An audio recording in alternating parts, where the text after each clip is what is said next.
After working 4 jobs to save my husband from bankruptcy, I overheard him laughing with his friends. She's my personal ATM and maid, and she actually thinks I love her. His face when I walked in was priceless. My hand was on the doorknob when I heard my husband's voice cut through the wood. I'm telling you guys, I've got the perfect setup. She works 4 jobs. 4. Hospital in the morning, call center in the afternoon, restaurant at night. Then she cleans office buildings until midnight. Male laughter erupted from inside our bedroom. I stood frozen in the hallway at 11:47 p.m., my body swaying with exhaustion after 19 hours of work. And you just sit back? One of his friends asked. Pretty much. Trevor's voice was light, almost giddy. She brings in about $6 grand a month and just hands it all over. Thinks she's saving me from bankruptcy. Thinks we're a team working toward our future together. More laughter. My purse slipped from my shoulder and hit the floor with a soft thud. Wait, but aren't you actually going bankrupt? Another voice chimed in. Sure, technically. But here's the thing. Most of that debt is from before we married. Plus some investments that didn't pan out. Trevor paused, and I could hear him taking a drink. The bankruptcy was happening either way. But why should I suffer through it? Why should I get a job and live like a peasant when I've got my very own ATM and maid who actually thinks I love her? The words hit me like a physical blow. ATM maid. Thinks I love her. That's cold, Trevor. Ice cold. That's smart is what it is. My husband laughed, and the sound made my stomach turn. She's so exhausted all the time. She doesn't even think straight anymore. I tell her the money's going to the lawyers, to the creditors, to save our credit score. She believes every word. Where's it actually going? Someone asked. Well, Veronica isn't cheap. Trevor's voice dripped with satisfaction. Nice restaurants, nice hotels, nice jewelry. She thinks I'm a real estate developer. Thinks I'm doing well for myself. Unlike Cassie, who's too tired to even brush her hair most days. You're using your wife's money to wine and dine your girlfriend? The voice sounded almost impressed. That's diabolical. That's efficient. Cassie makes the money. I enjoy the money. It's a great system. And the best part? She's so in love with me, so committed to our marriage. She'll keep going until she drops dead, which honestly might not be that far off. She looks terrible. They all laughed. Every single one of them laughed at me, at my exhaustion, at my devotion, at my stupidity. Something inside me cracked open. Not my heart. That had shattered the moment Trevor said, thinks I love her. This was something deeper. Something that had been compressed under years of trying, believing, sacrificing. Something that had been waiting for permission to explode. I bent down, picked up my purse, and walked straight to the bedroom door. I don't remember the moment before I opened it, but I will never forget their faces when I appeared in the doorway. 4 men sat around our bed, poker chips and beer bottles scattered across a folding table they'd set up on our comforter. The comforter I'd bought with my money, in the house I'd been paying for, while working myself into an early grave. Trevor's face went from laughing to white in less than a second. His mouth opened, then closed. The cards in his hand slipped through his fingers and scattered across the bed. Cassie, don't. My voice came out steady, calm, like I was narrating from somewhere outside my body. Keep talking, please. I'd love to hear more about your perfect setup. How long have you been? Long enough. I looked at each man in turn. They couldn't meet my eyes. Long enough to hear that I'm your ATM, your maid, that you're using my money I earn working 90 hours a week, to date someone named Veronica. Baby, let me explain. Long enough to hear you laugh about how exhausted I am, how terrible I look, how I'll keep going until I drop dead. My voice cracked, but I pushed through. Long enough to hear you say I actually think you love me. Like that's the funniest joke you've ever told. Now let me ask you something. Have you ever worked yourself to the bone for someone you loved? Have you ever sacrificed everything, your dreams, your health, your future, only to discover it was all a lie? Have you ever been so exhausted, so completely drained, that you couldn't see the truth right in front of you? Because that was me. That was my life. For 4 years, I believed I was saving my husband. I believed we were partners. I believed in us. But I was really just funding his affair while he laughed at me behind my back. If you've ever felt used, if you've ever felt unappreciated, if you've ever given everything to someone who saw you as nothing more than a resource to be exploited, then you need to hear this story. You need to hear what happened next. You need to know that you're not alone, and more importantly, that you're not powerless. So if you're ready to see how this unfolds, if you want to witness what happens when someone pushed to their breaking point finally pushes back, then hit that like button right now. Drop a comment and let me know where you're watching from. Because what you're about to hear is going to make you angry, it's going to break your heart, but I promise you, it's going to inspire you too.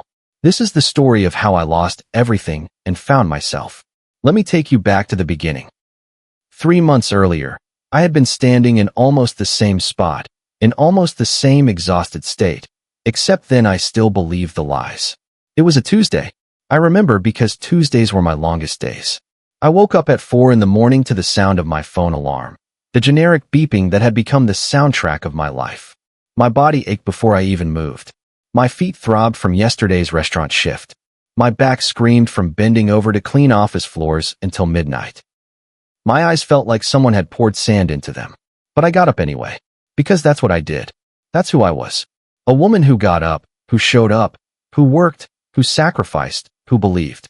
I moved quietly through the dark house, careful not to wake Trevor. He needed his sleep. He'd been so stressed about the bankruptcy, about the creditors calling, about trying to find the right job opportunity. I didn't want to disturb his rest with my early morning routine. I showered in the guest bathroom, changed into my scrubs, pulled my hair into a messy ponytail because I couldn't afford the time or money for a real haircut, looked in the mirror and barely recognized the woman staring back at me. When had I gotten so thin? When had these dark circles become permanent? When had the light gone out of my eyes? I pushed the questions away. No time for self-pity. No time for anything except work. The drive to the hospital took 30 minutes through pre-dawn darkness. I'd made this drive so many times I could do it in my sleep. Had done it in my sleep, actually. Last month I dozed off at a red light and woke up to someone honking behind me. I parked in the employee lot and sat in my car for a moment, gathering strength for the day ahead. Through the windshield, I could see the hospital entrance, the automatic doors opening and closing as early shift workers and emergency patients went in and out. Valley General Hospital, where I worked as a medical billing specialist. Not the career I dreamed of, but the career I'd settled for when Trevor convinced me to put my physical therapy degree on hold. Just for a year, babe. Just until my business gets off the ground. Then you can go back to school. We need to be practical right now. That was 8 years ago. The business never happened. I never went back to school. Practical became permanent, and my dreams got filed away in the same drawer as my hope. I scanned my badge at the employee entrance and took the elevator to the 3rd floor. The billing department was quiet this early. Most people didn't arrive until 8. But I liked the early shift. It meant I could leave at 2 and make it to my second job on time. My desk was in the corner next to a window that looked out over the parking lot. I had a photo of Trevor and me on my desk from our wedding day 6 years ago. We looked so happy. Him in his suit. Me in my white dress from David's bridal, the one I'd found on sale. Both of us smiling like we'd won the lottery. I used to look at that photo and feel warmth. Lately, I looked at it and felt tired. I turned on my computer and logged into the billing system. Insurance claims filled my screen, an endless parade of medical codes and denied payments and angry patients who couldn't understand why their insurance wouldn't cover their procedures. Welcome to my life. Explaining to sick people why they had to choose between medication and groceries. Arguing with insurance companies that had entire departments dedicated to saying no. Sitting at a computer for 8 hours processing the financial misery of strangers while my own financial misery grew at home. At 10 o'clock, my coworker Brenda stopped by with coffee. "You look terrible," she said, setting the cup on my desk. "Worse than usual, I mean." I tried to smile. "Thanks. That's exactly what I needed to hear. I'm serious." Brenda pulled up a chair. She was in her 50s, divorced with 2 grown kids, and she'd been working at the hospital for 20 years. She had no filter and no patience for nonsense. "You're going to kill yourself with all these jobs. When's the last time you had a day off?" "I don't know. January, maybe." "Cassandra, it's July. I know what month it is." Brenda leaned forward, her voice dropping. "Honey, I'm going to say this because I care about you. That man isn't worth it. Whatever debt he got you into, it's not your responsibility to fix. He's my husband. He's a grown man who should be taking care of his own problems." Brenda paused. "Does he even work?" I didn't answer. Couldn't answer. Because the truth was too humiliating. No, Trevor didn't work. He hadn't worked in 3 years. He said he was looking for the right opportunity. He said he was too qualified for entry-level positions. He said he was networking. But what he really did was sleep until noon, play video games, go to the gym, and apparently spend my money on a woman named Veronica. Though I didn't know about Veronica yet. Not then. That revelation was still 3 months away, waiting for me in a conversation I was never meant to hear. Brenda squeezed my hand. If you ever need help, if you ever want to talk to someone about your options, I know a good divorce lawyer. I'm not getting divorced. Okay, but if you change your mind. Patricia Reeves. She helped me get everything I was entitled to when I left my ex. More than I thought I'd get. I'll keep that in mind. But I wouldn't keep it in mind. Because I loved Trevor. Because I'd made vows. Because I believed in us, in our future, in the man he'd promised he would be once we got through this rough patch. The morning dragged. Every phone call was someone angry about a bill. Every email was an insurance company denying a claim. Every moment felt like swimming through concrete. At 2 o'clock, I clocked out and practically ran to my car. I had 45 minutes to get across town to the call center. I stopped at a drive-thru and ordered from the dollar menu, eating French fries at red lights, washing them down with water from a bottle I'd refilled at the hospital. The call center was in a strip mall between a nail salon and a dollar store. I worked for a company that handled customer service for an internet provider. My job was to sit in a cubicle with a headset, answering calls from angry customers who wanted to know why their internet wasn't working or why their bill was so high. Everyone was angry. Everyone yelled. I spent 4 hours apologizing for things that weren't my fault, offering solutions that wouldn't really solve anything, reading from scripts that were designed to placate without actually helping. I'm sorry to hear you're experiencing issues with your service, ma'am. I understand how frustrating that must be. Let's see what we can do to resolve this for you today. Over and over. Different voices, same anger, same script. My manager was a man named Rick who wore too much cologne and stood too close when he talked. He liked to hover behind us, listening to our calls, jumping in when he thought we weren't handling customers correctly. You need to sound more sympathetic, he told me during my break. You sound tired. I am tired. Well, don't sound it. Customers can hear it in your voice. They need to believe you care. I do care. Then prove it. Rick walked away, leaving a cloud of cologne in his wake. At 7 o'clock, I clocked out of the call center and drove to my third job. The restaurant was a chain, the kind with too many menu options and appetizers that all tasted the same. I'd been working there for 2 years, ever since Trevor's gambling debts reached the point where 2 jobs weren't enough. I changed into my uniform in the employee bathroom, a black button-down shirt and black pants that I hand-washed in the sink every night because I couldn't afford dry cleaning. Checked my appearance in the mirror. My name tag said Cassandra, and beneath it, a little pin that said ask me about our specials. The dinner shift was brutal. Every table was full. The kitchen was backed up. Orders came out wrong. Customers complained. A family of 5 left me a $3 tip on a $90 bill. A man at table 7 sent his steak back 3 times. A woman at table 12 asked for 17 different modifications to her salad and then complained that it didn't taste right. My feet screamed in my non-slip shoes. The pair I'd bought 2 years ago, worn down until the soles were thin as paper. I couldn't afford new ones. Couldn't afford anything except keeping Trevor's creditors at bay. At 10 o'clock, my shift ended. I changed back into my street clothes in the bathroom, splashed water on my face, tried to find energy for my 4th job. The office building was downtown, 12 floors of insurance companies and law firms. I had the key to get in. I'd been cleaning 3 floors every night for the past year, the job I'd taken when 3 jobs still weren't enough to cover Trevor's mounting debts. The security guard at the front desk waved when I came in. Night shift, always the same guy, reading a book at his station. Evening, Cassandra. Evening, Marcus. I took the elevator to the 10th floor and started working. Vacuuming in straight lines the way I'd been taught. Emptying trash cans that were barely full. Wiping down desks where people left family photos and motivational posters and evidence of lives that included time off and weekends and normalcy. All these people had regular lives. They worked one job. They went home at 5. They had Saturdays and Sundays.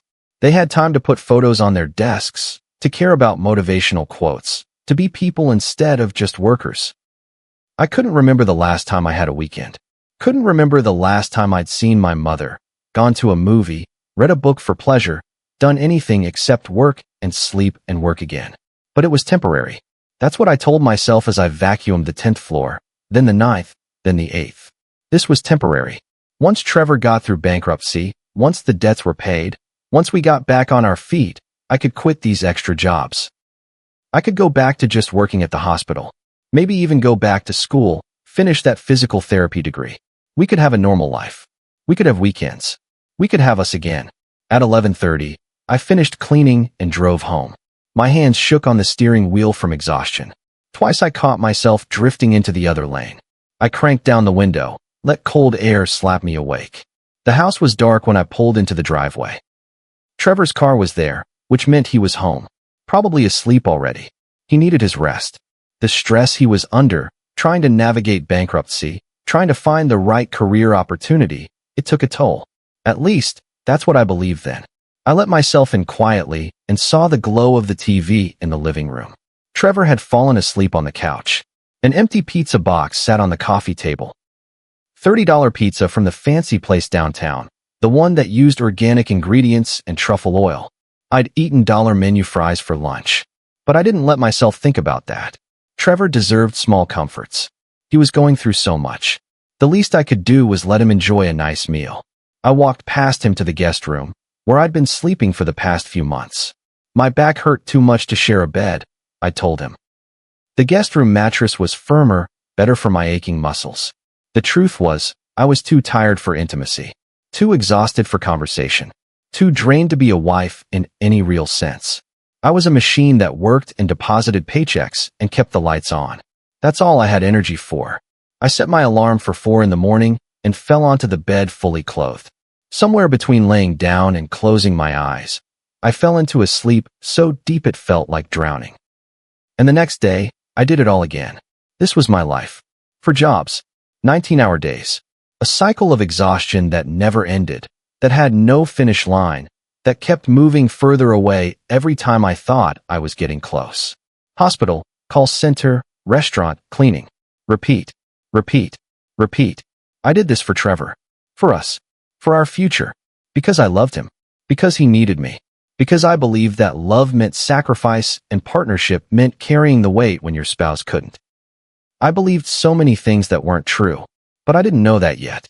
Wouldn't know it for 3 more months. Until that Thursday night when I came home at 11:47 p.m. and heard my husband's voice through the bedroom door. She's my personal ATM and maid, and she actually thinks I love her. Let me tell you about the Trevor I fell in love with. Because that man was different. Or maybe he wasn't, and I was just too young and hopeful to see the truth. I met Trevor 8 years ago at a friend's barbecue. I was 26, in my second year of physical therapy school, working part-time at a gym to pay tuition.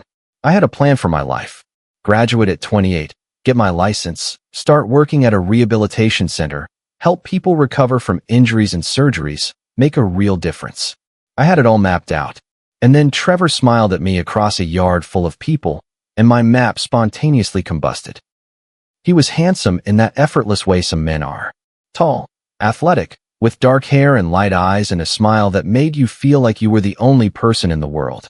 He worked in sales, he told me. Made good money. Had big plans for the future. We talked for 3 hours at that barbecue. He asked about my studies, seemed genuinely interested in physical therapy, told me he admired people who wanted to help others. He made me laugh. He listened when I talked. He looked at me like I was special. By the end of the night, I had his number. By the end of the week, we'd been on 3 dates. By the end of the month, I was in love. Trevor was attentive in those early days. He brought me coffee before my early classes. He helped me study for exams, even though he didn't understand the material. He told me I was beautiful, smart, going places. He told me he could see a future with me. 6 months in, he asked me to move in with him. I said yes.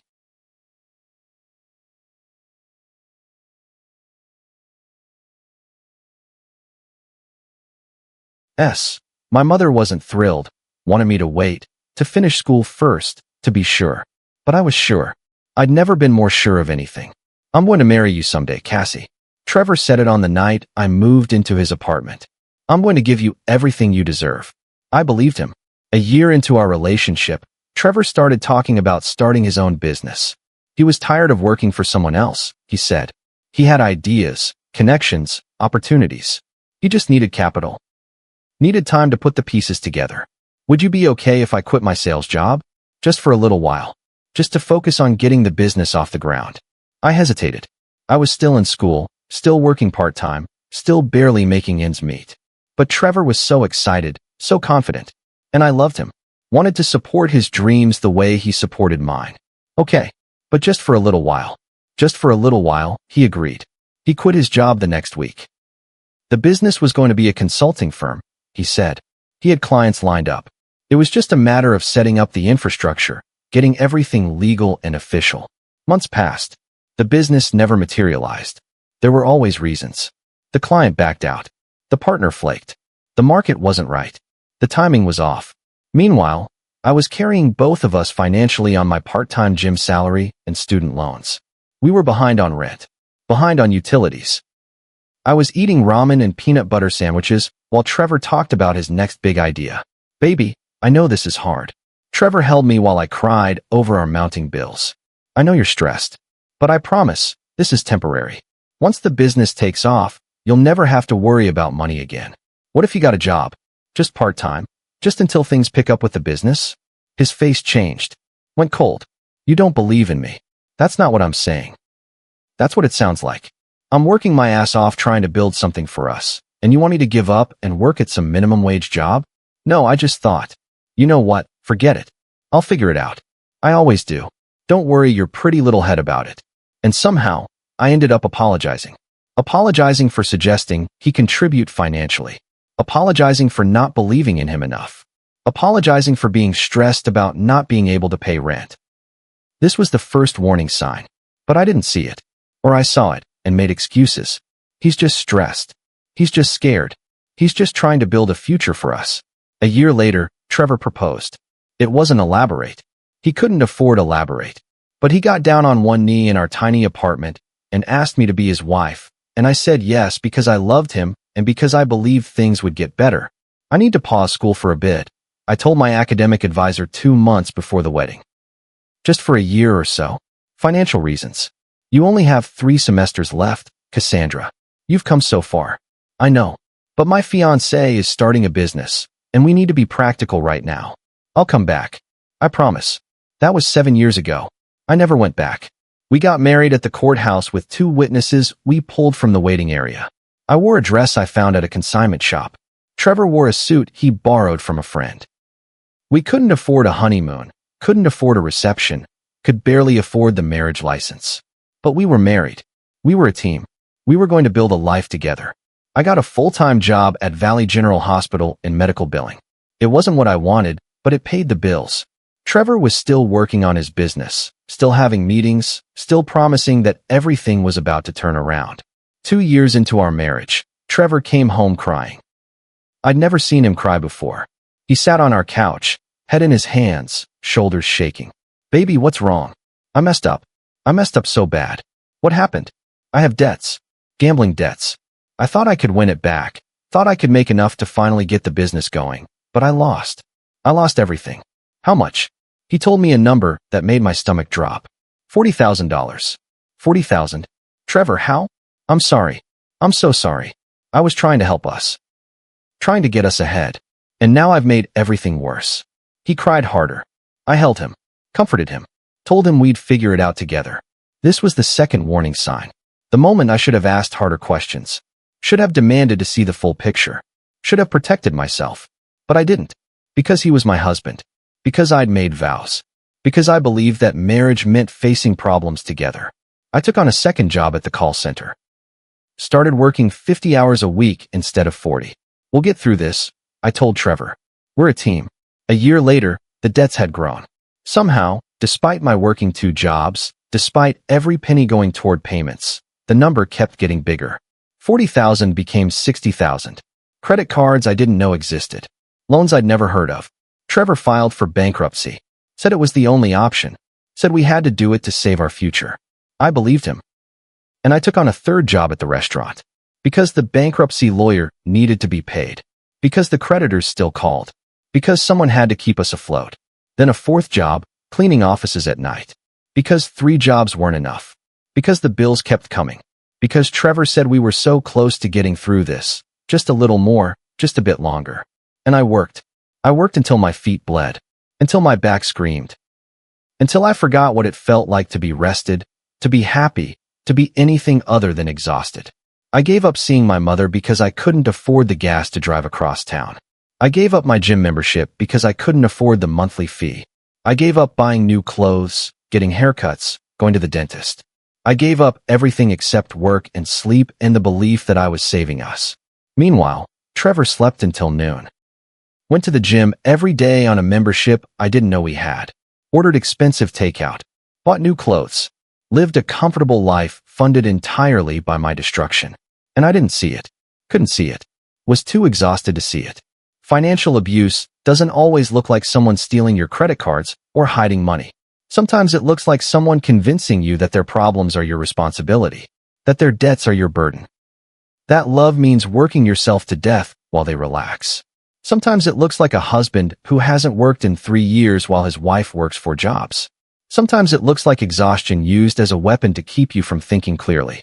I want you to really understand this, because it's important. If you're watching this and you're working multiple jobs while your partner works none, if you're exhausted all the time while they're rested and comfortable, if you're sacrificing everything while they're sacrificing nothing, you're not in a partnership. You're being used. And I know what you're thinking. But I love them. But they're going through a hard time. But it's temporary. That's what I thought too. For 4 years, that's what I thought. Until I heard the truth in Trevor's own words. Let me set the scene for you. That Thursday night, 3 months ago. The night everything changed. I'd worked my hospital shift from 6 in the morning until 2 in the afternoon. 8 hours of processing insurance claims, arguing with automated systems, explaining to cancer patients why their chemotherapy wasn't fully covered. Then I drove across town to the call center. For hours of angry customers yelling about internet speeds and billing errors. For hours of reading scripts and apologizing and trying to sound sympathetic when I was too tired to feel anything. Then the restaurant. 3 hours of carrying heavy trays and forcing smiles and pretending I cared whether someone wanted ranch or blue cheese dressing. My feet were bleeding by the time I left the restaurant. I could feel it, the wet warmth in my shoe where a blister had popped. I didn't have time to deal with it. Had to get to the office building for my cleaning shift. But my supervisor texted me as I was driving there. We're overstaffed tonight. You can skip your shift. I should have been relieved. Should have been grateful for a night off, for a chance to go home before midnight. Instead, I felt guilty. Because skipping a shift meant less money. Less money meant falling behind on Trevor's debts. Falling behind meant disappointing him, failing us, proving I wasn't strong enough to do what needed to be done. But I was so tired. So unbelievably tired. My body was shutting down. My hands shook on the steering wheel. My vision blurred. So I texted back. Okay, thanks. And I drove home. Arrived at 11:45 p.m. instead of midnight. 2 whole hours earlier than Trevor expected. The house was lit up. His car was in the driveway. I heard music and male voices as I approached the front door. Oh, the poker game. I'd forgotten. Trevor hosted a weekly game with his friends. They'd been doing it for years, back when he actually had a job and money to gamble with. Now he was gambling with my money. But I didn't think about that. Didn't let myself think about it. I let myself in quietly, not wanting to disturb them. I'd just go to the guest room, shower, sleep for a few hours before starting the cycle again. But then I heard his voice, coming from the bedroom, not the living room where they usually played. They must have moved the game. Maybe the living room was too messy. Maybe they wanted more space. I started to walk past. Started to mind my own business. Started to be the good wife who didn't interrupt her husband's rare moments of social interaction.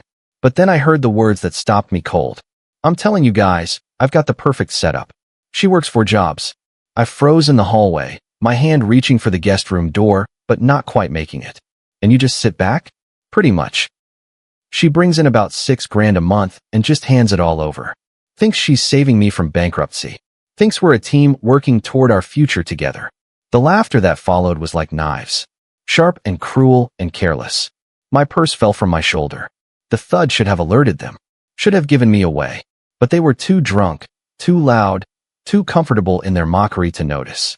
Wait, but aren't you actually going bankrupt? Sure, technically. But here's the thing. Most of that debt is from before we married. plus some investments that didn't pan out. The bankruptcy was happening either way. But why should I suffer through it? Why should I get a job and live like a peasant when I've got my very own ATM and maid who actually thinks I love her? Time stopped. The hallway tilted. I couldn't breathe, couldn't think, couldn't process what I was hearing. My very own ATM and maid actually thinks I love her. For years. For years I'd been working myself to death. For years I'd believed in us. For years I'd sacrificed everything. And he'd been laughing at me, using me, calling me his ATM. That's cold, Trevor. Ice cold. That's smart is what it is. She's so exhausted all the time. She doesn't even think straight anymore. And there it was. The truth I'd been too tired to see. He wanted me exhausted. Needed me exhausted. Because exhaustion kept me compliant, kept me from asking questions, kept me from seeing that I was being used. I tell her the money's going to the lawyers, to the creditors, to save our credit score. She believes every word. Where's it actually going? Well, Veronica isn't cheap. Nice restaurants, nice hotels, nice jewelry. She thinks I'm a real estate developer. Thinks I'm doing well for myself. Unlike Cassie, who's too tired to even brush her hair most days. Veronica, he had a girlfriend. A girlfriend who got nice restaurants while I ate dollar menu fries. A girlfriend who got hotels and jewelry while I worked for jobs. A girlfriend funded entirely by my money, my exhaustion, my belief in a marriage that didn't exist. You're using your wife's money to wine and dine your girlfriend? That's diabolical. That's efficient. Cassie makes the money. I enjoy the money. It's a great system. A great system. I was a system to him. Not a wife. Not a partner. Not a person. A system that generated money he could spend on another woman. And the best part? She's so in love with me. So committed to our marriage. She'll keep going until she drops dead. Which honestly might not be that far off. She looks terrible. They laughed. All of them. Laughed at the idea of me working myself to death. Laughed at how terrible I looked. Laughed at my devotion, my love, my stupidity. Something in me died in that moment. The woman who believed in Trevor, who believed in us, who believed that love meant sacrifice. She died in a hallway at 11:47 p.m., listening to her husband mock her exhaustion while his friends cheered him on. But something else was born. Something harder. Something that refused to be used anymore. Something that was done being an ATM. I bent down and picked up my purse. My hands were steady. My mind was clear. The exhaustion had burned away, replaced by something cold and focused, and absolutely done with this man's lies. I walked to the bedroom door, put my hand on the doorknob, took one breath, and opened it. 4 men sat around a card table they'd set up on my bed. The bed I'd paid for. In the house I'd been paying for. Surrounded by beer bottles and poker chips and the comfortable trappings of a life funded by my destruction. Trevor saw me first. His face changed so fast it would have been funny if I wasn't so devastated. The smug smile dropped. His eyes went wide. The color drained from his face like someone had pulled a plug. The cards fell from his hands and scattered across the bed. Cassie. His voice cracked on my name. The other men turned to look at me. One of them muttered "oh shit" under his breath. I stood in the doorway and looked at my husband. Really looked at him. Saw him clearly for the first time in years. He looked comfortable. Rested. His hair was freshly cut. His clothes were new. He had a glass of expensive whiskey in his hand, the kind that cost $60 a bottle. I was wearing scrubs that were 2 years old and too big because I'd lost so much weight. My hair was in a ratty ponytail I'd done myself in the bathroom mirror. My feet were bleeding in shoes that should have been replaced months ago. The contrast was stark. And suddenly, I understood everything. Don't. I held up my hand when he started to speak. Keep talking. Please. I'd love to hear more about your perfect setup. Trevor stood up, so fast his chair fell backward. How long have you been? Long enough. My voice was calm. Eerily calm. Like it was coming from someone else. I looked at each of his friends. They couldn't meet my eyes. Long enough to hear that I'm your ATM. Your maid. That you're using my money. Money I earn working 90 hours a week. To date someone named Veronica. Baby, let me explain. Long enough to hear you laugh about how exhausted I am. How terrible I look. How I'll keep going until I drop dead. My voice finally cracked. Long enough to hear you say I actually think you love her. Like that's the funniest joke you've ever told. The other men were gathering their things, mumbling excuses, desperate to escape. I didn't stop them. This was between Trevor and me. It's not what it sounded like. Really? I stepped into the room. Because it sounded like you've been using me for 4 years. It sounded like you've been spending my money on another woman. It sounded like you think I'm so stupid, so exhausted, that I'll never figure it out. Trevor's face cycled through emotions. Shock, fear, anger, calculation. I could see him trying to figure out how to spin this, how to talk his way out, how to manipulate me back into compliance. For years ago, it would have worked. Hell, for hours ago it would have worked. But that woman was dead. And the woman standing in her place was done being manipulated. Get out. My voice was steady now. Cold. Get out of my house right now. This is my house too. Your house? I laughed, and it sounded unhinged even to my own ears. Your house? I've paid every single mortgage payment for 4 years. My name is on the deed. You haven't contributed a single dollar to this house since you quit your job to focus on your business ventures. I made air quotes with shaking fingers. Get out. Now, the other men had already fled. It was just Trevor and me and the wreckage of a marriage that had never really existed. Where am I supposed to go? Call Veronica. I walked to the closet and pulled out a duffel bag, threw it at him. I'm sure she has a nice place. Oh wait, she thinks you're successful. She thinks you have money. I wonder how long she'll let you stay when she finds out the truth. Cassie, please, can we just talk about this? You have 30 minutes to pack a bag and leave. After that, I'm changing the locks. After that, everything you own goes on the lawn. After that, I file for divorce and make sure every creditor, every bankruptcy judge, every single person involved in your case knows exactly what you've been doing. You wouldn't. Try me. I met his eyes, held his gaze, let him see that I meant every word. You just told your friends you've been waiting for me to drop dead. You have no idea what I'm capable of now that I know the truth. Something in my voice must have convinced him. He grabbed the duffel bag and started throwing clothes into it. Expensive clothes I'd never seen before, bought with my money while I wore the same 3 outfits on rotation. You're going to regret this, he said at the door. The only thing I regret is wasting 4 years on you. 29 minutes, Trevor. He left. I heard his car start, heard him peel out of the driveway like he was making some kind of statement. And then I was alone in a house that was finally, truly mine. I stood in the bedroom for a long moment, looking at the scattered poker chips and playing cards and beer bottles. Evidence of comfort, of leisure, of a life Trevor had been living while I worked myself to death. Then I walked calmly to the bathroom, turned on the shower, and screamed. I screamed until my throat was raw. Screamed until no sound came out. Screamed out 4 years of exhaustion and lies and broken promises. Screamed out the woman I used to be and the dreams I'd given up and the life I'd wasted. Then I got in the shower and washed it all away. The day, the betrayal, the old version of myself that believed love meant sacrifice. When I got out, my phone was buzzing with texts from Trevor. Please come home. We can work this out. I'll change. I'll get a job. I'll pay you back. Cassie, please. I love you. Every single word was a lie. I knew that now. Could see it clearly without the fog of exhaustion clouding my vision. I blocked his number. Then I sat down at the kitchen table and started planning. If you're still watching, if you've made it this far, I want you to do something for me. Drop a comment and tell me where you're watching from. Or just say I'm with you, Mr. Hearthline. Because I need to know you're out there. I need to know this story is reaching people who might need to hear it. And hit that like button, because what happens next is going to financial abuse. Because kicking Trevor out was back control of my life. That was the easy part. The hard part was learning to see myself was dismantling more than an ATM. But I did it. And I'm going to tell you exactly how. The first night without Trevor was the longest night of my life. I sat at the kitchen table until dawn, staring at the wall, trying to process everything I'd learned. My husband didn't love me. Had maybe never loved me. Had seen me as a resource to exploit, nothing more. The debts I'd been killing myself to pay weren't even legally mine. Most of them were from before we were married. I'd been funding Trevor's gambling addiction and his affair, not saving our future. For years. For jobs. 19-hour days. All of it for a lie. At 4 a.m, my alarm went off. Time to get ready for my hospital shift. My body was on autopilot, reaching to turn it off and get up. But I stopped. Let it ring for a moment. Made a decision.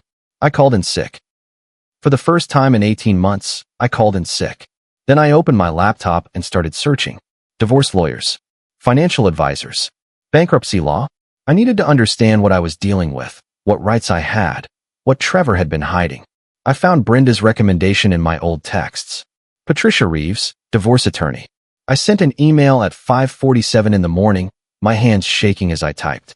My name is Cassandra. I'm married to a man who has been financially abusing me for 4 years. I need help. I need to know my options. I need to get out. I hit send before I could second-guess myself. Then I did something I hadn't done in years. I made myself breakfast. Not a protein bar eaten in the car. Not dollar menu food consumed at red lights. A real breakfast. Eggs and toast and coffee that I drank sitting down. It felt revolutionary. My phone buzzed. An email back from Patricia. I received your message. I have availability this morning at 9 if you can make it. We should talk as soon as possible. I looked at my schedule. I was supposed to work the hospital shift I just called out of. Then the call center from 3 to 7. Then the restaurant from 7:30 to 10. For jobs, 19 hours. The same schedule I'd been keeping for months. But not today. I emailed back. I'll be there. Then I called the call center and quit. Just like that. No notice, no explanation. I quit. Next I texted my restaurant manager. I need to take a personal day. Family emergency.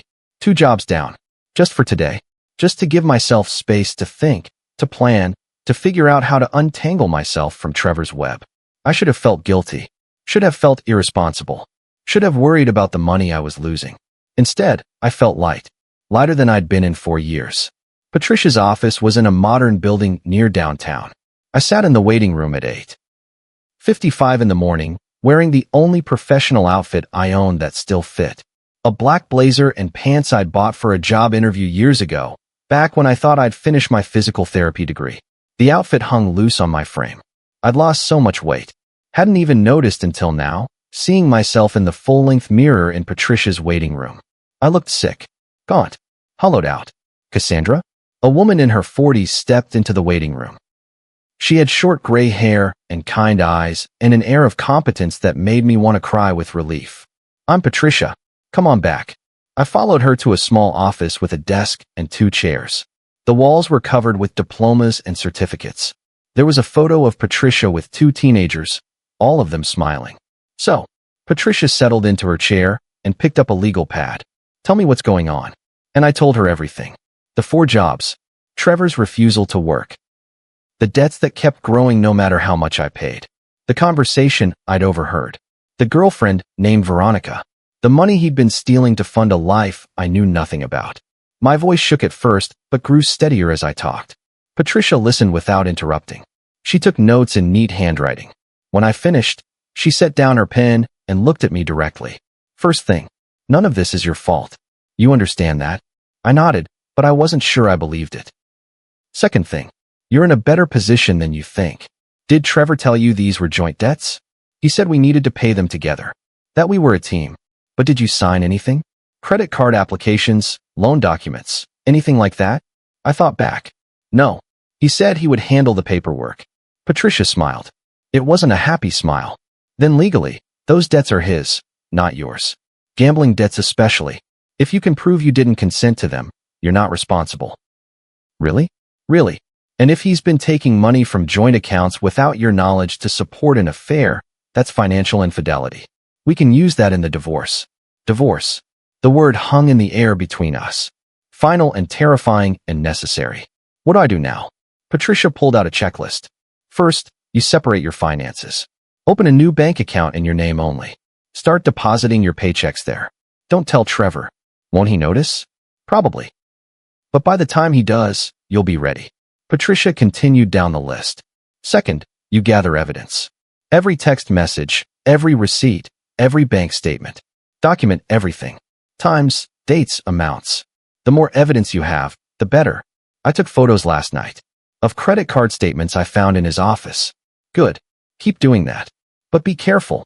Don't let him catch you. What if he gets angry? What if he tries to stop me? Patricia's expression turned serious. Do you feel safe in your home? I thought about it.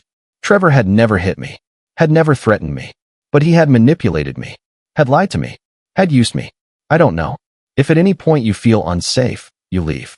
You go to a friend's house, a hotel, anywhere. Your safety is more important than anything else.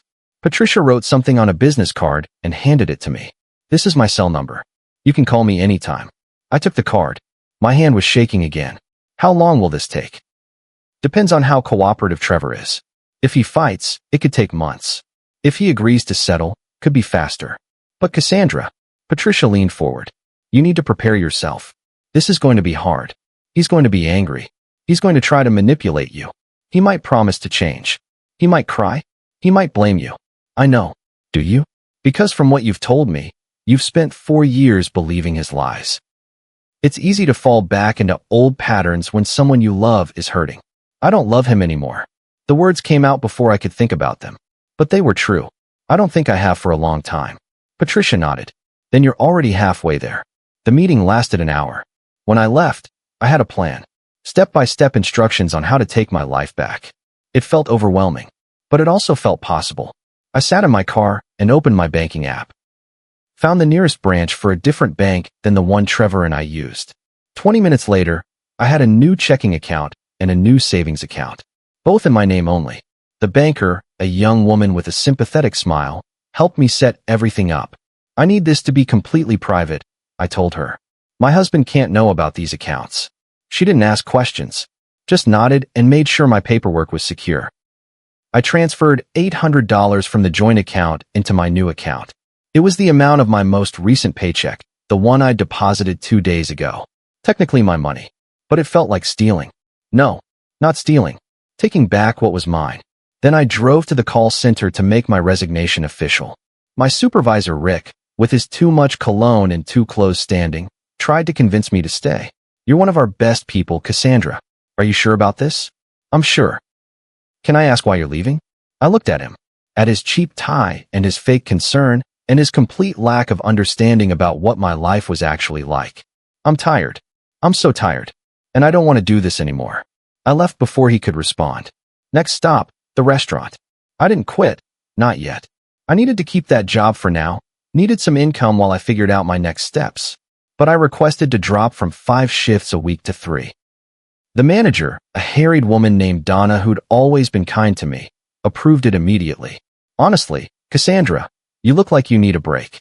Take care of yourself. Such a simple statement. Take care of yourself. But it felt radical, revolutionary, like permission I'd been waiting years to receive. I drove home in the middle of the afternoon, something I never did. The house was empty. Trevor had texted me 17 times, called me 12 times. I'd blocked his number after the first few texts, but he'd started using different numbers. Please talk to me. I'm sorry. I was joking with the guys. I didn't mean it. Come on, Cassie. Don't throw away 4 years over a misunderstanding. Misunderstanding. He was calling it a misunderstanding. I deleted every message and blocked every number. Then I went to Trevor's office. The room he'd claimed as his space, where he said he worked on business proposals and networking and finding the right opportunities. I'd respected his privacy for years. Never entered without permission. Believed him when he said he needed space to work. But I didn't care about his privacy anymore. Didn't care about anything except finding the truth. The room was a mess. Clothes on the floor. Empty beer bottles on the desk. Papers scattered everywhere. No evidence of work. No proposals or business plans or anything resembling actual employment efforts. I started opening drawers. In the third one, under a stack of old magazines, I found credit card statements. $15,000 on this one. $20,000 on that one. $8,000 on another. All recent charges. All things Trevor had purchased while I was working myself to death. Jewelry stores. Hotels. Restaurants I'd never been to. A boat dealership. A boat. He'd bought a boat. I took photos of everything with my phone. Every statement. Every receipt. Every piece of evidence of the life he'd been living on my dime. My hands were steady now. My mind was clear. The shock had worn off, replaced by something cold and focused. I had been asleep for 4 years. But I was awake now. And Trevor was going to regret every lie he'd ever told me. I found the boat registration in the bottom drawer. An $80,000 yacht registered to someone named Veronica Kent. So she was real. Not just a name mentioned in a drunken conversation.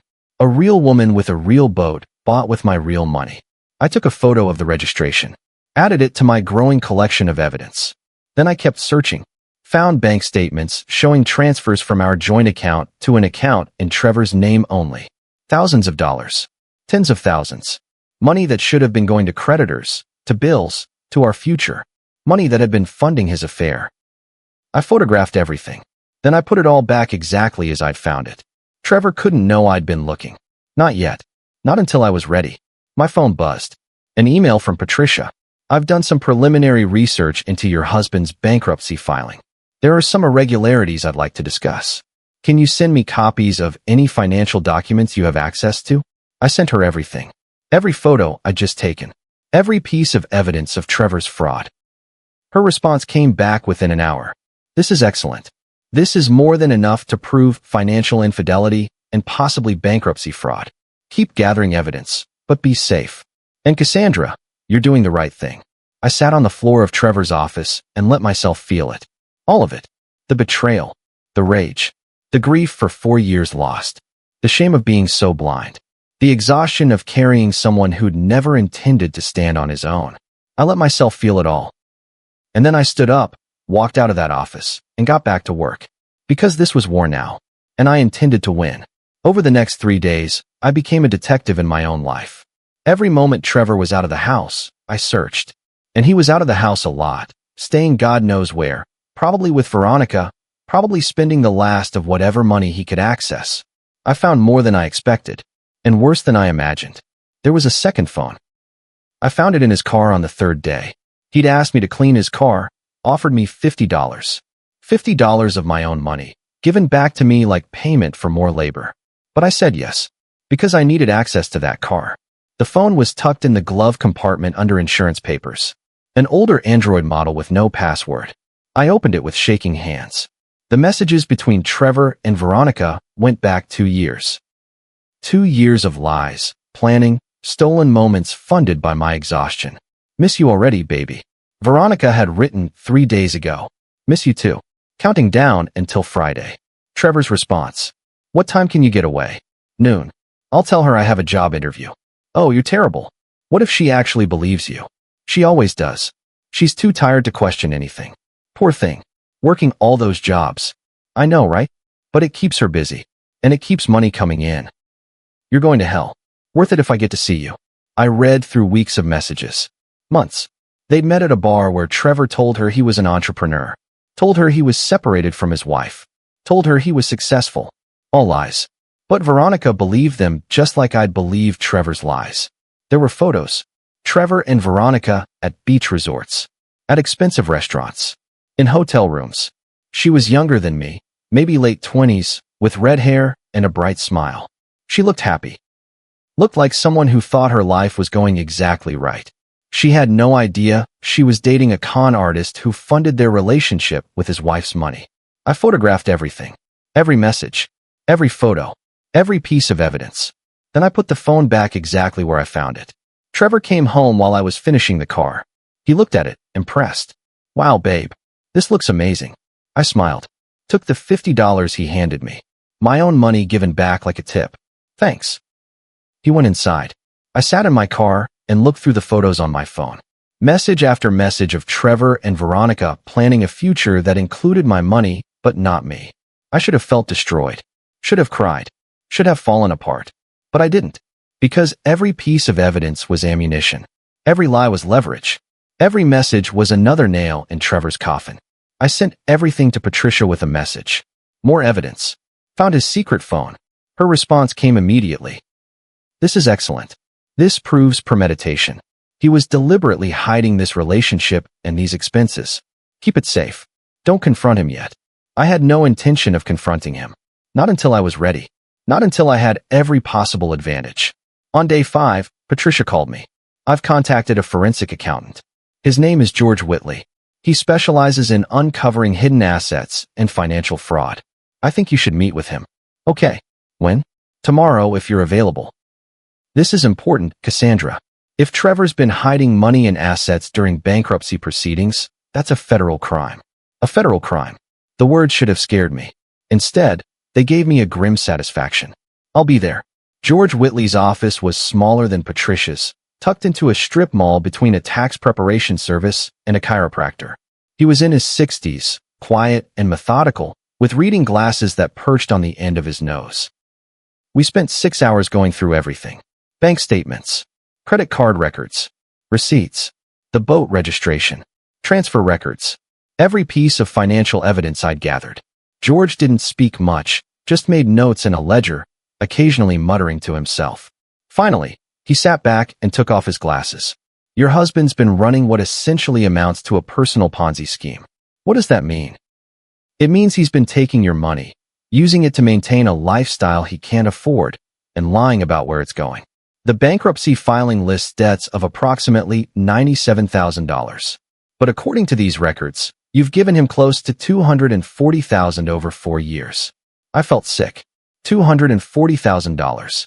Where did it all go? Some to actual creditors, yes. Maybe $40,000 total. The rest? George tapped the boat registration. This boat alone is $80,000. The hotels, the restaurants, the jewelry, all for the girlfriend. He's been living 2 lives. One as a bankrupt man married to you, another as a successful man dating her. Can I get any of it back? Some maybe. The boat is the biggest asset. If we can prove he purchased it with marital funds during your marriage, it's a marital asset regardless of whose name it's in.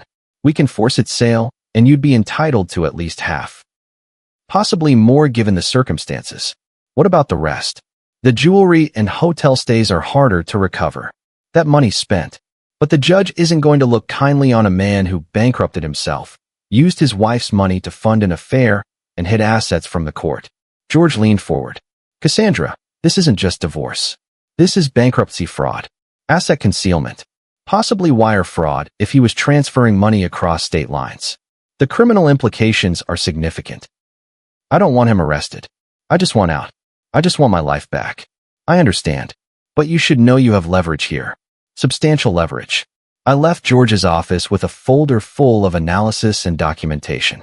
A complete picture of Trevor's fraud laid out in numbers and charts and irrefutable evidence. That night, I met with Dr. Helen Winters, the therapist Patricia had recommended. Her office smelled like lavender. Soft music played from hidden speakers. Tell me about yourself, Cassandra. And I did. I told her about the 4 jobs, about Trevor's lies, about the exhaustion, about how I'd believed I was helping when I was really being used. Dr. Winters listened without judgment. When I finished, she set down her notepad. What you're describing is called financial abuse. It's a form of coercive control where one partner uses money to manipulate and dominate the other. Often the victim doesn't realize what's happening because it develops slowly over time. That's exactly what happened. At first it was just helping with one debt, then another. Then it became normal for me to work and him not to. And he isolated you through exhaustion. When you're working 90 hours a week, you don't have time to think clearly. You don't have time to question what's happening. You're too tired to see the manipulation. Tears built behind my eyes. I feel so stupid. How did I let this happen? You're not stupid. You're human. You loved him. You trusted him. Those aren't weaknesses. But Trevor exploited those qualities. That's on him, not you. The session lasted an hour. When it ended, I felt lighter, understood, validated in a way I hadn't been in years. Dr. Winters gave me homework. Write down every time Trevor made me feel guilty or responsible for his problems. Document the patterns of manipulation. I started the list that night. It filled 3 pages. Meanwhile, Trevor was getting desperate. He'd been staying at a motel, burning through whatever cash he had access to. He showed up at the hospital on day 7. I was in the cafeteria having lunch with Brenda when he walked in. She saw him first and stood up like she was ready to fight. Should I call security? Not yet. I watched Trevor approach. He looked rough, unshaven, wrinkled clothes, dark circles under his eyes. Good. Cassie, please. Can we talk? We can talk through our lawyers. I can't afford a lawyer. You drained the joint account. I took my last paycheck. You drained the account. You've been draining it for 4 years. That's not fair. I was handling the bankruptcy. You bought a boat. The cafeteria had gone quiet. People were watching. I didn't care. You bought an $80,000 boat with my money and put it in your girlfriend's name. While I was working 4 jobs, eating ramen, wearing shoes with holes in them, you bought a boat. Trevor's face flushed red. I can explain. You told your friends I was your ATM and Maid. You laughed about how I actually thought you loved me. What exactly are you going to explain, Trevor? Which part of that was taken out of context? He had no answer. His mouth opened and closed like a fish. My lawyer will be in touch. You'll be served with divorce papers within the week. Don't contact me again. What am I supposed to do? Where am I supposed to go? I stood up, gathering my tray. I don't know, and I don't care. Maybe Veronica will take you in. Maybe your poker buddies will help you out. Maybe you'll have to get a job. I paused. Actually, no. Definitely get a job. You're going to need one to pay me back. I walked away. Behind me, I heard Brenda telling Trevor to leave before she called security herself. In the bathroom, I let myself shake. Let the adrenaline work through my system. Then I washed my hands, fixed my hair, and went back to work. Because I was still standing, still functioning, still stronger than Trevor had ever given me credit for. The divorce papers were served 3 days later. Trevor tried to refuse them, but the process server was experienced. Papers delivered, documentation signed. It was official now. Legal. Real. Trevor called from a different number. I answered by accident before I realized it was him. You're really doing this? His voice was hollow. Yes. After everything we've been through. After everything I've done for you. I laughed. It came out harsh and bitter. Everything you've done for me. Name one thing, Trevor. One single thing you've done for me in the past 4 years. Silence. I supported you. I believed in you. I worked myself into the ground for you. And you did nothing except use me and mock me and steal from me. So yes, I'm really doing this. I hung up. Blocked that number too. 2 weeks later, something unexpected happened. My phone buzzed with a text from an unknown number. Hi, is this Cassandra? This is Veronica. We need to talk. My heart stopped. I stared at the message. Read it again. Another text came through. Trevor gave me your number a long time ago. In case of emergency. But I just found out he's still married. He told me you were separated. Is that true? I sat down. Tried to decide how to respond. Part of me wanted to tell Veronica everything. To warn her. To help her escape. But another part remembered the text messages. Her laughing about my exhaustion. Her accepting expensive gifts without question. Still, she deserved to know the truth. We're not separated. We're very much married. And you're welcome to him. 3 dots appeared. Veronica was typing. I had no idea. I swear. He told me you were getting divorced. He told me it was just a matter of paperwork. He lied. He's been lying to both of us. But I'm done being lied to. If you want to stay with him, that's your choice. But know that he has no money. He has no job. And he has $97,000 in debt that I've been paying off. When I leave, that debt becomes his problem. Good luck. I turned off my phone. Didn't want to hear her response. Didn't want to be pulled into Trevor's drama with her. Veronica was his problem now. And in a few months, Trevor would be nobody's problem but his own. The next day, Trevor started acting strange. Constantly on his phone. Checking messages. Looking panicked. I knew Veronica must have confronted him. Must have asked questions he couldn't answer. His house of cards was collapsing. And I was going to make sure it fell completely. If you're still with me, if this story is resonating with you, I need you to do something. Hit that subscribe button right now. Because what happens next, the way Cassandra takes back her power completely, you're not going to want to miss a single moment of it. And drop a comment. Let me know where you're watching from. Are you in New York? California? Watching from another country? Let me know. Or just type I'm with you Mr. Hearthline, so I know you're here. For weeks after I kicked Trevor out, the divorce proceedings officially began. Patricia filed the paperwork with everything we'd gathered. The financial records. The evidence of the affair. George's forensic analysis. All of it. Trevor tried to fight. He filed a counter-petition requesting spousal support. When Patricia called to tell me, I actually laughed. He wants spousal support? He's claiming he gave up his career to support yours. That he sacrificed his professional development for the marriage. That you owe him support while he gets back on his feet. That's insane. I know. And we're going to destroy that argument. But it tells me he's desperate. His debts are crushing him, and he's looking for any way to get money. Can he actually get support? Not a chance. Not with the evidence we have. But it might delay things while we fight his claims. How long? Maybe a few months. But Cassandra, the end result won't change. You're getting divorced. You're getting the house. And you're not responsible for his debts. That night, I made a decision. I couldn't keep living in the house I'd shared with Trevor. Too many memories. Too many reminders of who I used to be. I started apartment hunting. Found a small one-bedroom across town. It was tiny, barely 600 square feet, but it had big windows and good light, and it had never been touched by Trevor's presence.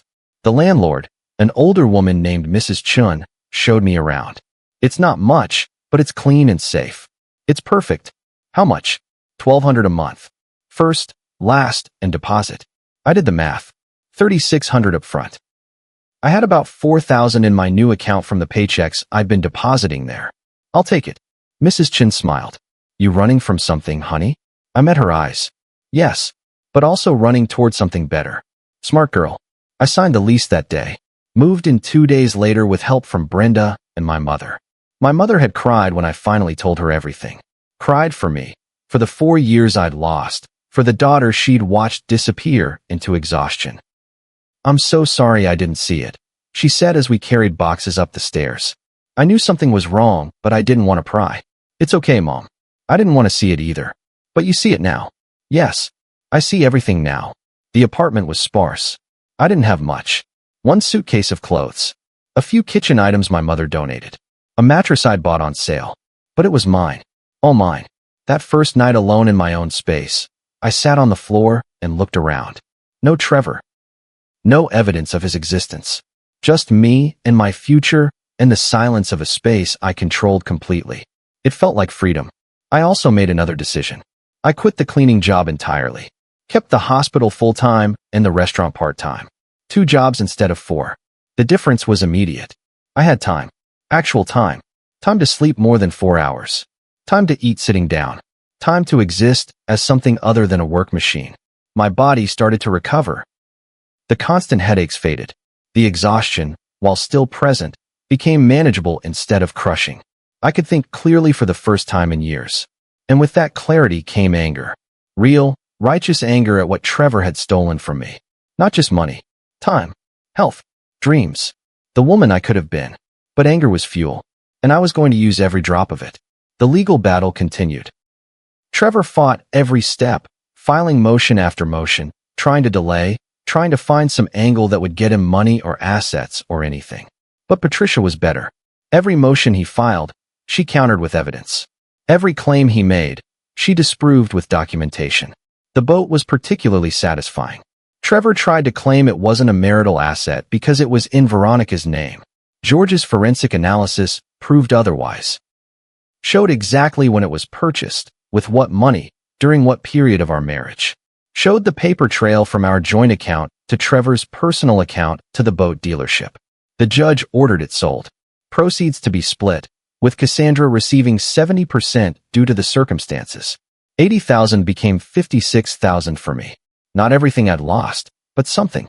A tangible piece of justice. Trevor also tried to claim he didn't know about the affair evidence.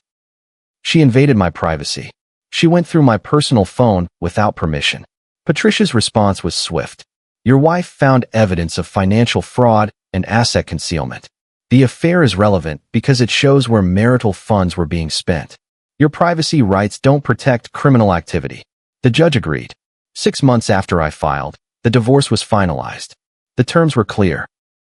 Cassandra receives the house, her car, and $75,000 in liquid assets, including proceeds from the boat sale and recovered funds. Trevor receives his personal belongings and full responsibility for all debts listed in his bankruptcy, totaling $97,000. No spousal support awarded to either party. Judge's warning on record.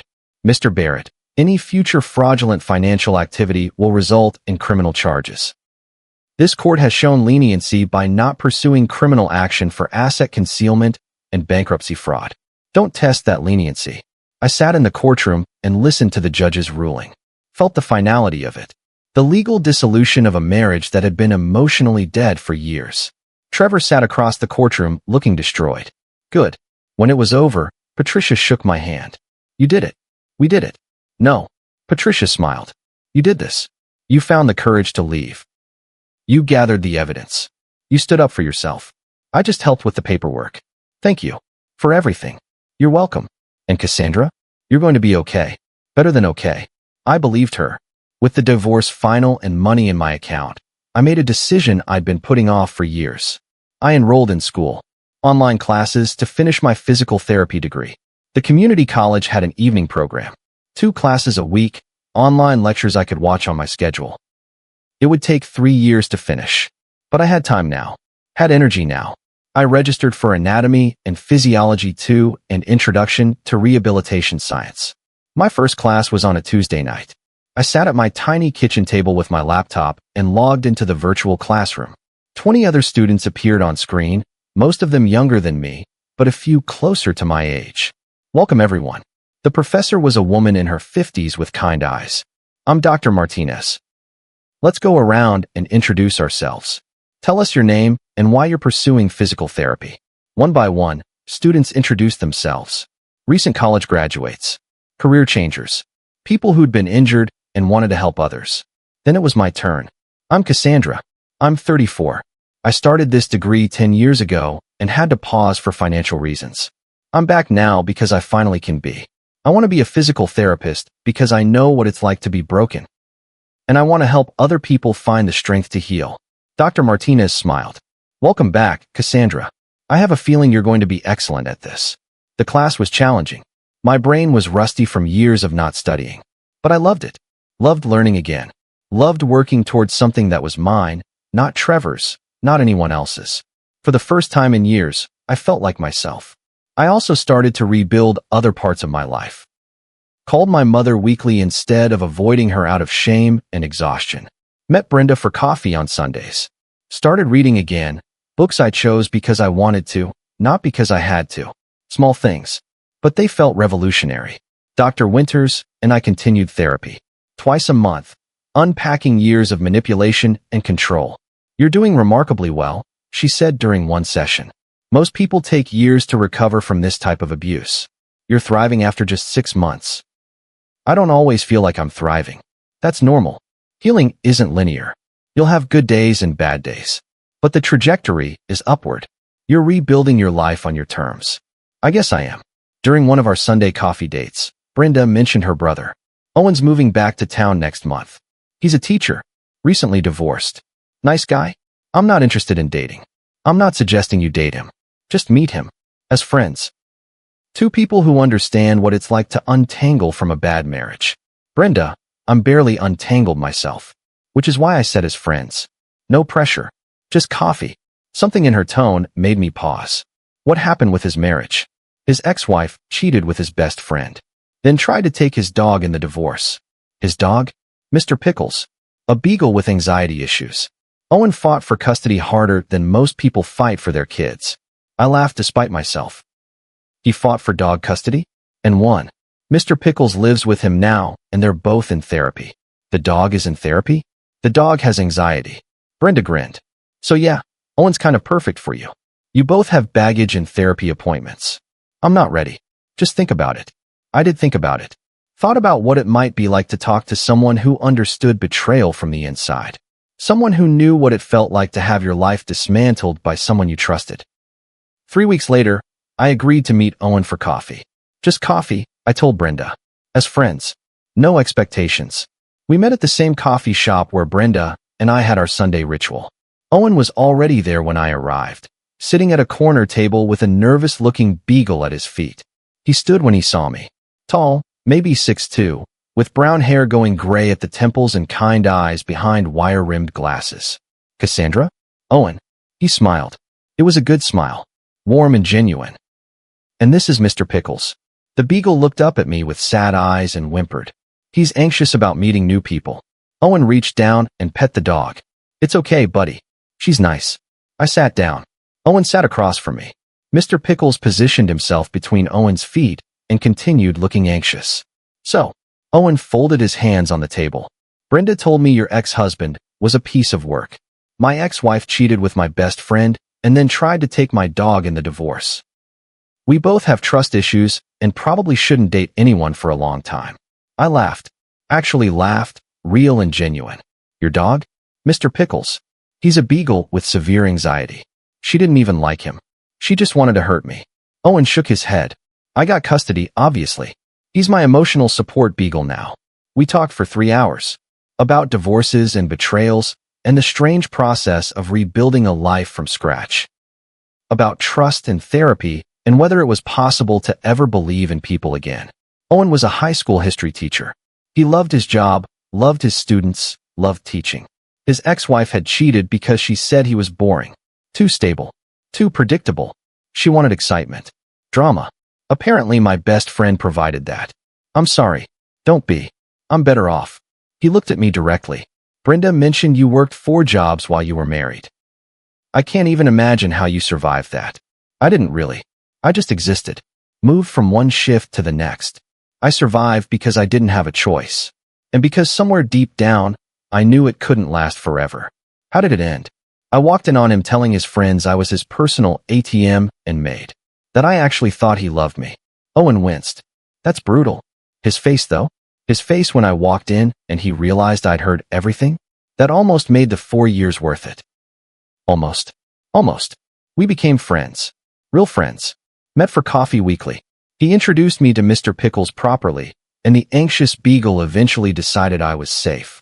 I introduced Owen to my mother, who immediately started planning our wedding until I shut that down firmly. We're friends, Mom. For now, she said knowingly. Owen was easy to be around. He didn't expect anything. Didn't push. Didn't try to fix me, or save me, or use me. He just showed up, week after week, with his anxious dog and his bad jokes, and his quiet steadiness. And slowly, I started to feel something I hadn't felt in years. Safe. 8 months after my divorce was finalized, Owen kissed me. We'd just left a movie, we're walking to our cars in the parking lot. He stopped, turned to me, and just did it. It was gentle, questioning, giving me every opportunity to pull away. I didn't pull away. Is this okay? He whispered. Yeah. I whispered back. Yeah, I think it is. We took things slow, painfully slow, but neither of us minded. We were both healing, both learning to trust again, both figuring out what healthy love looked like after surviving toxic relationships. Owen never asked me for money. Split every bill down the middle. Showed me his bank statements without me asking because he wanted me to feel secure. I want you to know exactly where I stand financially. No secrets. No surprises. That level of transparency, after years of Trevor's lies, felt like oxygen. We dated for 6 months before I even considered the idea of living together. And when Owen brought it up, he did it the right way. I love you. I love spending time with you. I think we'd be great living together. But only if you're ready. Only if you want to. No pressure. Can I think about it? Of course. I talked to Dr. Winters about it. Do you want to live with him? I think I do. But I'm scared. Of what? Of losing myself again. Of falling into old patterns. Of being used. Dr. Winters leaned forward. Does Owen give you any indication he would use you? No. He's been nothing but respectful and honest. Then what you're feeling is normal caution, not intuition. After what you've been through, it's healthy to be careful. But don't let Trevor's abuse prevent you from accepting good things. She was right. I knew she was right. I told Owen yes. But with conditions. We split everything 50-50. Rent, utilities, groceries, everything. Absolutely. I keep my own bank account. I wouldn't want it any other way. And if at any point I feel uncomfortable, if I need space, you respect that. Our dreams matter as much as mine. Owen took my hands. Your money is yours. Cassandra, I don't want to control you. I just want to share life with you. Equal partners. And he meant it. We moved in together 1 year after my divorce. Owen brought his furniture, his books, his anxious beagle. Paid half of everything. Showed up as an actual partner. It was so different from Trevor that sometimes I had to remind myself this was real. This was what healthy relationships looked like. Meanwhile, Trevor's life had fallen apart completely. I heard through mutual acquaintances that he'd lost the house to foreclosure. That he was working at a coffee shop downtown, barely making rent on a studio apartment. That Veronica had left him the moment she learned the truth. Part of me felt vindicated. The larger part just felt relieved that he was no longer my problem. I ran into him once, about 18 months after the divorce. I was at a grocery store, turning down the cereal aisle, and there he was. He looked terrible. Thin, haggard, older than his years. He was with a woman I didn't recognize. She looked exhausted. And suddenly, I understood. Trevor was doing it again. Finding another woman to use. Another ATM to fund his lifestyle. The woman saw me looking and seemed curious. I made a split-second decision. Walked over. Hi, I'm Cassandra, Trevor's ex-wife. The woman's eyes widened. He told me his ex was unstable. I'm sure he did. I looked at Trevor. His face had gone pale. Can I talk to you for a minute? I asked the woman. Just us? Trevor started to protest. I held up a hand. Unless you'd like me to tell her right here? About the 4 jobs I worked while you gambled and cheated? About Veronica and the boat? About how you called me your personal ATM? The woman was already stepping away from Trevor. Who's Veronica? I'll explain everything. I looked at her kindly. How many jobs do you work? 2 right now. He's going through a rough patch financially. I'm sure he is. Let me buy you a coffee. I have some things you should know. We left Trevor standing in the cereal aisle and went to the Starbucks inside the grocery store. Her name was Rachel. She'd been dating Trevor for 3 months. He'd told her he was a consultant going through temporary financial difficulties. I told her the truth. All of it. Showed her the divorce records on my phone. The evidence of his fraud. The pattern of his behavior. Rachel listened with growing horror. I've been giving him money. To help with his bankruptcy lawyer. There is no bankruptcy lawyer. Not anymore. His bankruptcy was discharged 18 months ago. If he's telling you he needs money for legal fees, he's lying. What should I do? That's up to you. But I'm telling you what I wish someone had told me. Run. Run as fast as you can. Because he won't change. He'll use you until you have nothing left. And then he'll laugh about it with his friends. Rachel left that coffee shop pale and shaking. Probably left Trevor that same day. I felt good about it. About breaking his cycle. About maybe saving one woman from what I went through. Trevor called me that night from yet another number. You had no right to talk to Rachel. I had every right. She deserved to know the truth. You ruined everything. No, Trevor. You ruined everything. You did this to yourself. And you're still doing it. Still lying, still using, still looking for someone to fund your life. That's not fair. You know what's not fair? For years of my life. $240,000. My health, my dreams, my trust. That's what's not fair. Rachel got off easy. She only wasted 3 months on you. I hung up, blocked the number, and that was the last time I ever spoke to Trevor. 2 years after my divorce, I graduated with my physical therapy degree. Walked across the stage in a cap and gown, accepted my diploma, looked out at the audience. My mother was crying. Brenda was cheering. Owen was beaming with pride. And Dr. Winters, who'd become more friend than therapist over the years, was smiling. This was the moment I dreamed of 10 years ago. The moment Trevor had convinced me to postpone. The moment I'd thought I'd never reach. But I'd reached it. On my own terms. In my own time.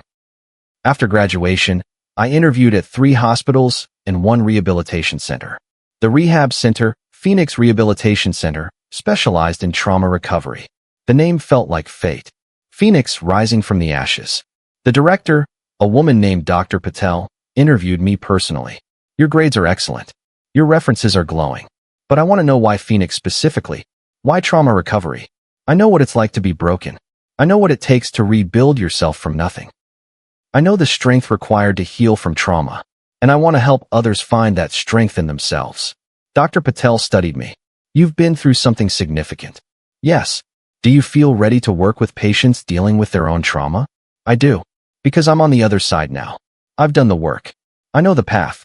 And I want to help others walk it. I got the job. Started 2 weeks later. My first patient was a woman named Gloria. She'd been in a car accident, broken both legs, needed extensive physical therapy to walk again. But during our sessions, I saw more than physical pain. Saw emotional wounds that went deeper than broken bones. During our 3rd session, Gloria broke down crying. I don't know how I'm going to pay for this. My husband says we can't afford it. Says I should just deal with the pain. Does your husband work? No. He's been unemployed for 2 years. And you? I work 2 jobs. Something in my chest tightened. Do you mind if I ask, does he help around the house? With bills? With anything? Gloria looked away. He says he's looking for work. Says he needs time to find the right opportunity. And I knew. I knew exactly what Gloria was living through. I'm going to tell you something. Not as your physical therapist, but as someone who's been where you are. I told her my story. Not all of it, but enough. Enough that she understood I knew. That I'd survived. That escape was possible. By the end of our session, Gloria was holding a business card for Patricia Reeves. I don't know if I'm ready, she said. That's okay. But when you are, help is available. You don't have to do this alone. Gloria called Patricia 3 days later. Filed for divorce 2 weeks after that. And I had the privilege of helping her walk again, both literally and figuratively. This became my purpose. Helping people heal physically while offering hope for emotional healing too. Using my pain to fuel someone else's recovery.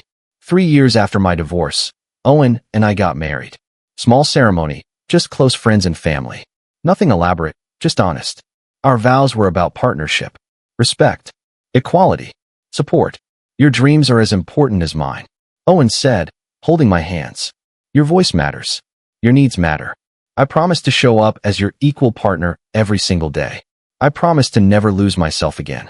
I said, to maintain my independence while building our partnership, to communicate honestly, to trust you because you've earned it. We meant every word. The wedding was beautiful, simple but meaningful. And when we danced our first dance, I realized something profound. This was what love was supposed to feel like.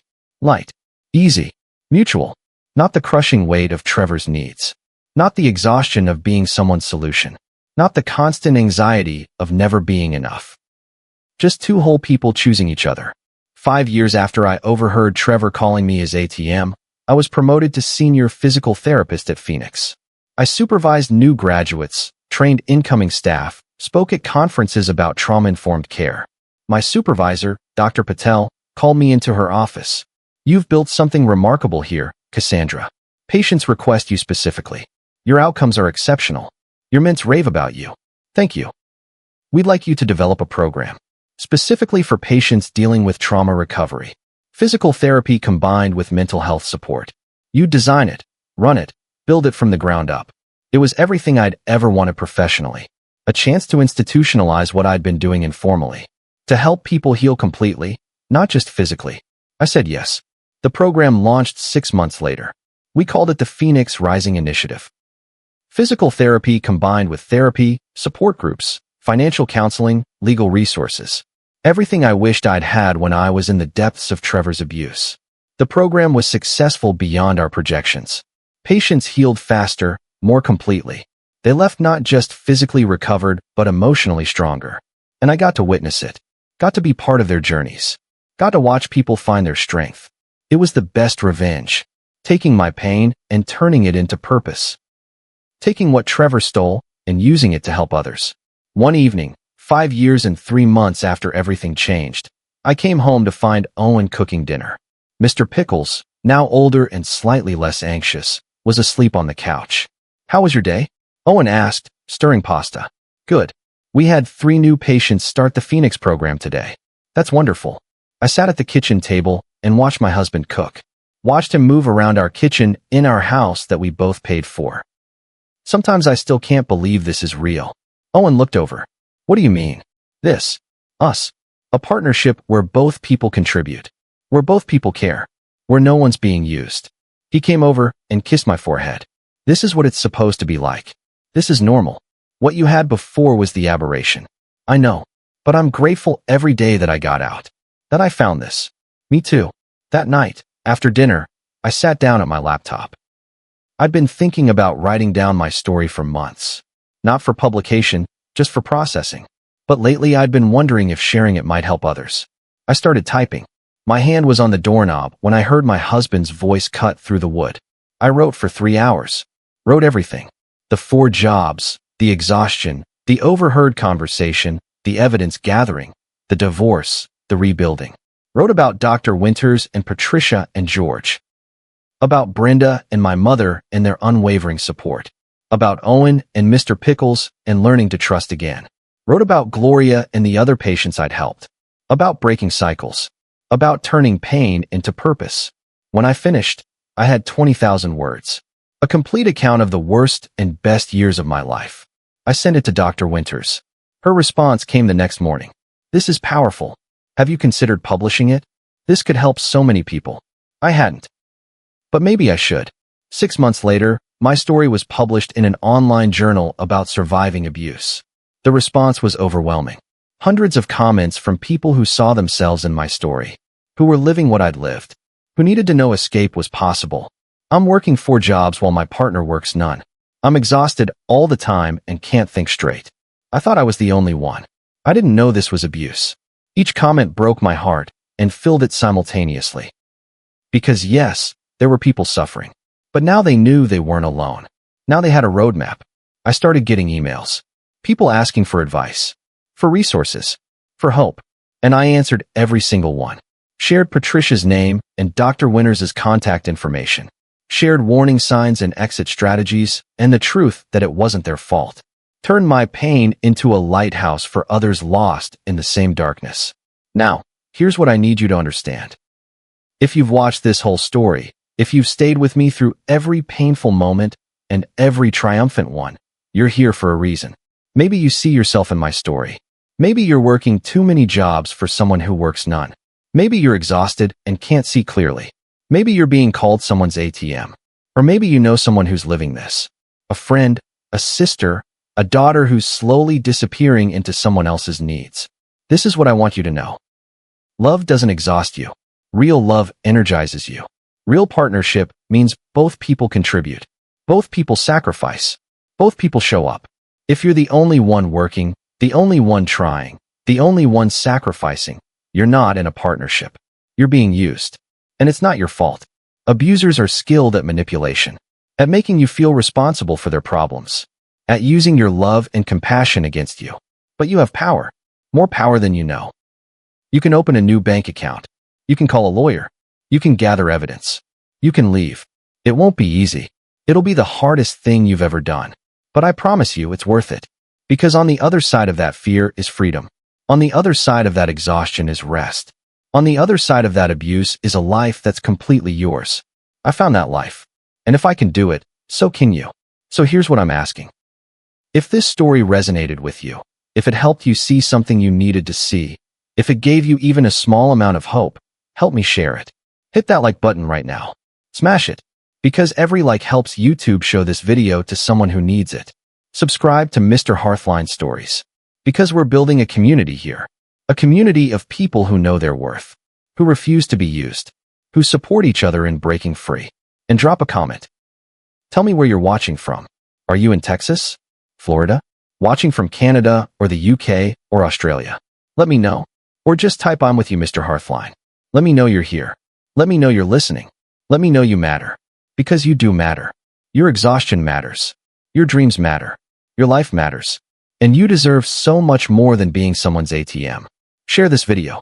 Send it to someone who needs to hear it. Post it on your social media. Because somewhere out there, someone is standing in a hallway listening to their partner mock them. Someone is working 4 jobs while their spouse works none. Someone is one conversation away from waking up. Let this be that conversation. If you need resources, if you need help, here's what I want you to do. Look up financial abuse hotlines in your area. Call them. They have people who understand. Find a divorce lawyer who specializes in this. Many offer free consultations. Open your own bank account. Today. Right now. Start depositing your paychecks there. Document everything. Take photos, save texts, keep records. You'll need them. Tell someone you trust. A friend, a family member, a therapist. Don't stay silent. And most importantly, know this. You're not alone. You're not crazy. You're not weak. You're strong enough to survive this. And you're strong enough to escape it. I did it. Thousands of others have done it. And you can too. My name is Cassandra. 5 years ago, I was working 4 jobs for a man who called me his personal ATM and Maid. A man who laughed about how I thought he loved me. A man who used my exhaustion as a weapon against me. Today, I'm a licensed physical therapist. I run a trauma recovery program. I'm married to a man who treats me as an equal partner. I have one job, normal hours, and a life I built on my own terms. The woman I was died in that hallway 5 years ago. But the woman I became is stronger, wiser, and absolutely unwilling to ever be used again. That's my story. That's my truth. That's my gift to you. Take it. Use it. Let it light your way out of whatever darkness you're in. And remember, freedom isn't just possible. It's your birthright. Now go claim it. Thank you for watching. Thank you for listening. Thank you for being here. Hit that like button one more time. Subscribe if you haven't already. Comment where you're from, or just say "I'm with you, Mr. Hearthline." And share this video. Please, share it everywhere. Because somewhere out there is a woman standing in a hallway, hearing words that will change her life. Let this be the story that helps her walk through that door. Let this be the story that sets her free. I'm with you. Mr. Hearthline is with you. And together, we're going to make sure no one else loses 4 years to someone else's lies. You matter. Your life matters. Your freedom matters. Now go live it.